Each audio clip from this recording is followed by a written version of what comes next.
Бишкекте үрөй учурган жол кырсыгы катталды. 96-жылкы бала рулга ээ боло албай унаасы менен дарыяга түшүп кеткен. Унаанын 4 дөңгөлөгү асманды карап калган. Ичинде 2 бала болгон. Ар кандай жаракаттар менен ооруканага жеткирилди. Автобуска коляскаңды бүктөп кир, же болбосо коляскага дагы акча төлө.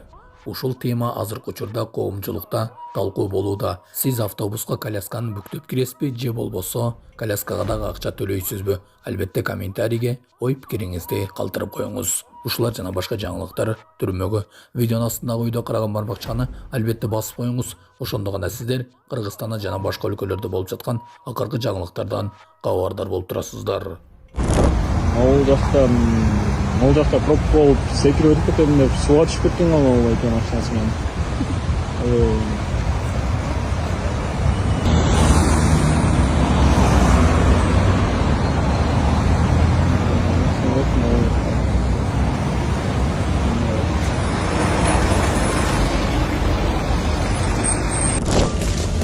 Assalamualaikum. İşilgeli olsun. Қандай жақсы ма? İyilik. Аманшылықта. Рахмат. Уйкусуз мер, ойгонгон шаар. Шаар бул жөн гана көчөлөр менен имараттар эмес. Бул элдин жашоосу, деми, кыялдары. Бирок кээде бул жашоого жаңы дем, жаңы ритм берүү керек. Ошол ритмди кармаган адам азыр ушта бар. Ал Ош шаардын мэри Жеңишбек Токторбаев. Бүгүн ал күндүн көз ачыла электе көчөлөрдү кыдырып жүрөт. Ал жөн гана башкарбайт. Ал шаар менен жашап, ар бир метрди өз көзү менен көрүп, ар бир өзгөрүүнү жүрөгү менен кабыл алат. Ал оор чечимдерден качпайт, анткени билет, тартип, ызычуу менен келет. Бульдозерлер эски тамдарды гана эмес, эскирген түшүнүктөрдү да сүрүп жатат. Тар көчөлөр кеңейип, жаңы жолдор ачылып, шаар өзгөрүүдө. Ооба, ар бир чоң өзгөрүү сынга кабылат. Узак жылдар башаламандыкка көнүп калган адамдар тартиптен чочуйт. Бирөөнүн эсебинен күн көргөндөр адилеттүүлүктөн коркот. Бирок шаар токтоп калбайт. Анткени анын алдында жөн гана креслодо отурган адам эмес, алдыга жол ачкан жетекчи бар. Ош ойгонуп жатат. Бул өзгөрүүлөрдү эми эч ким токтото албайт. Булак Биякежи. Assalamualaikum. İşilgeli olsun.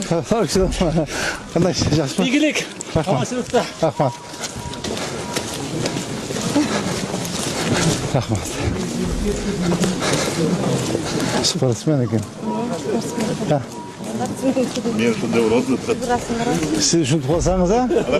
Арап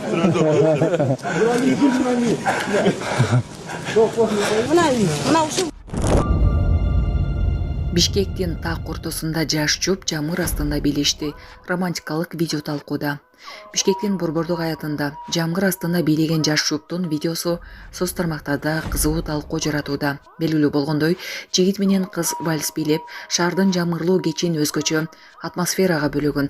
Айрымдар муну кинодогудай кооз көрүнүш деп эсептесе, башкалары жаштык сүйүүнү көркүнө чыгарды деп комментарий калтырууда. Социалдык тармак колдонуучулары бул көрүнүш романтика азыр деле бар бекен, улуу сүйүү ушинтип башталат деген сөздөр менен коштоп кызуу талкуулап жатышат. Москва шаарында жашап жана эмгектенесизби? Медициналык кызматтар керек, бирок алар сизге кымбат жана сапатсыз сезилет. Умбем клиникалар тармагы сиздерге өз кызматтарын сунуштайт. Бүгүнкү күндүн талабына жооп берген заманбап жабдыктар менен кесипкөй дарыгерлер сиздерди күтөт. Бизде сиз стоматолог, тиш дарылоонун бардык түрлөрү, уролог, невролог, лор, терапевт, хирург, окулист, педиатр, УЗИ жана башка дарыгерлердин кеңешин алып дарылануу мүмкүнчүлүгү бар.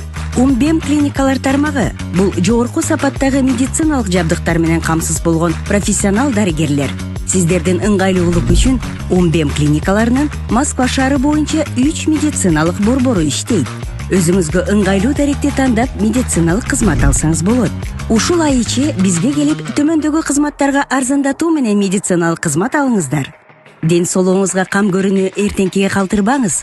Умбем клиник Москва. Автобуска коляскаңды бүктөп кир же акча төлө. Соц тармактагылар коомдук транспорттогу айрым эрежеге наразы болууда. Жакында эле автобуста айдоочу менен балалуу келиндин чырдашкан видеосу тараган. Анда аял баласы 5 айлык экенин айтып, коляска үчүн акча төлөбөй турганын айткан. Кийинчерээк транспорт департаменти шаардыктарды автобуска кирерде колясканы бүктөп кирүүгө чакырган видео ролик жарыялаган. Башкармалык шаардын кеңештин 2022 жылдагы токтомуна таянып, коляска бүктөлбөсө ал үчүн кошумча акы төлөнүшү керектигин эскерткен. Видеоролик интернет колдонуучулардын наразычылыгын күчөтүп, өзгөчө кыз-келиндер балалуу аялдарга шарт түзгөндөн ордуна медиа татаалдатып жатканын айтып наразы болушкан. Көп өтпөй интернетте транспорт департаментинин наразы болгон колдонуучуларынын бирине жумурткадан кыр издебегилечи деген комментарий пайда болуп, отко май чачты. Медиа бул аккаунт аларга тиешелүү эмес экенин айтты. Байке, менин балам 5 айлык эмне болдас, төлөбөйм. АКШдан Кытайга учуп бара жаткан учак учкучтун паспорту үчүн артка кайткан. Лос-Анджелестен Шанхайга багыт алган United Airlines авиакомпаниясынын Boeing 787 учагы учкучтардын бири паспорту жок учуп кеткени аныкталгандан кийин артка бурулууга аргасыз болду. Бул тууралуу чет элдик басылмалар жазышууда. Маалымдалгандай, учактын бортунда 257 жүргүнчү, 13 экипаж мүчөсү болгону такталды. Асманга көтөрүлгөндөн кийин 2 саат өтүп, учак Сан-Франциского багыт алды. Ошол эле күнү кечинде жүргүнчүлөрдү көздөгөн жерине жеткирген жаңы рейс уюштурдук. Кардарларга тамак аш талондору, компенсациялар берилди деп айтылат авиакомпаниянын маалыматында. Натыйжада учак Шанхайга пландалгандан 6 саат кеч конгон.